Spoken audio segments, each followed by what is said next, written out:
మహాత్మా జ్యోతిరావు పులే విగ్రహాన్ని ఆవిష్కరించిన మాజీ ఎమ్మెల్యే కొనితెల రామకృష్ణ మహాత్మా జ్యోతిరావు పులే జయంతి సందర్భంగా అనకాపల్లి భీముని గుమ్మం రైల్వే స్టేషన్ వద్ద మాజీ మంత్రి అనకాపల్లి శాసనసభ్యులు కొనితెల రామకృష్ణ జ్యోతిరావు పులే విగ్రహాన్ని ఆవిష్కరించారు.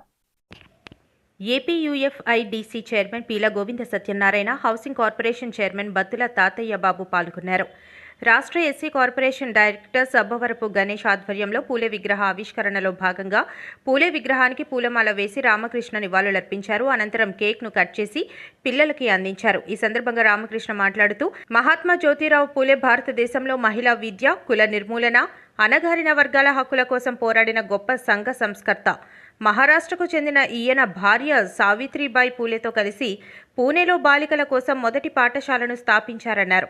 ఈ కార్యక్రమంలో జోనల్ కమిషనర్ చక్రవర్తి, కూటమి నాయకులు పాల్గొన్నారు. రోజు కస్తూర్బా గాంధీ గారి జన్మదినం కూడా ఈరోజే. అంటే వారిని ఆచరించేటువంటి కుటుంబంలో వీరంతా కూడా ఉన్నారు. అటువంటి మహనీయుల్ని, ఆయన ఆశయాలను సాధనకి వచ్చినటువంటి ప్రముఖులంతా కూడా వీరు. వారి విగ్రహాన్ని ఈ స్కూల్లో స్థాపించే కార్యక్రమం చేయడం అన్నది ఇక్కడ నిర్వాహకులందరూ కూడా మరొకసారి నా హృదయపూర్వక అభినందనలు, ధన్యవాదాలు. ఎందుకంటే స్కూల్లో పెట్టడం అన్నది సముచితమైనటువంటి ప్రాంతం. ఇక్కడ భావి తరాలకి ఈ నాయకుల గురించి తెలియాల్సినటువంటి అవసరం ఉంది. అప్పుడే మీకు ఒక సందర్భంలో ఐన్స్టీ చెప్పాట, మహాత్మా గాంధీ ఆయన ఎవరంటే భావి తరాలు ఆయన ఎవరని అడిగే రోజు వస్తుంది అని. అటువంటి పరిస్థితి రాకుండా జ్యోతిరావు పూలే కానీ, డాక్టర్ బాబాసాహెబ్ అంబేద్కర్ కానీ, జగజ్జీవన్ రామ్ గారి ఇటువంటి మహనీయులంతా ఈ దేశానికి చేసినటువంటి సేవలు చిరస్మరణీయంగా మనకు గుర్తుండిపోయే విధంగా విద్యాలయంలో ఈ విగ్రహాన్ని ఆవిష్కరించే కార్యక్రమాన్ని ఏర్పాటు చేసిన నిర్వాహకులకి, స్కూల్ యాజమాన్య వారికి అందరికీ కూడా మరొకసారి నా హృదయపూర్వక అభినందన. రహే అమర్ రహే, జ్యోతిరావు పూలే అమర్ రహే, అమర్ రహే. ఈరోజు మన స్వతంత్రం కంటే ముందు ఈ దేశానికి దశ దిశ నిర్దేశించి బడుగు బలహీన వర్గాలకి ఆశాజ్యోతిగా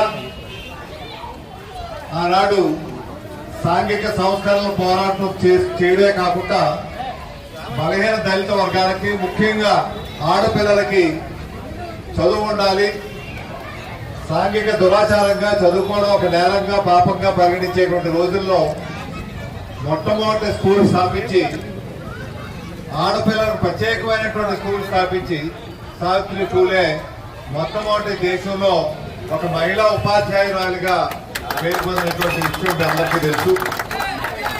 ఈరోజు ఆ రోజు నుంచి మొదలై దాని తర్వాత బాబాసాహెబ్ అంబేద్కర్ గారు వారి ఆశయాల్ని వారు తీసుకొని వారి ఆశయాలు స్ఫూర్తిగా వారి పోరాటం కొనసాగించడమే కాకుండా ఈ రాజ్యాంగ నిర్మాతగా అయ్యేటువంటి స్థాయికి వెళ్ళారంటే అది బాబాసాహెబ్ అంబేద్కర్ గారి కృషికి నాంది పలికింది ఆ రోజు పూలే, వారి మహాత్మా పూలే.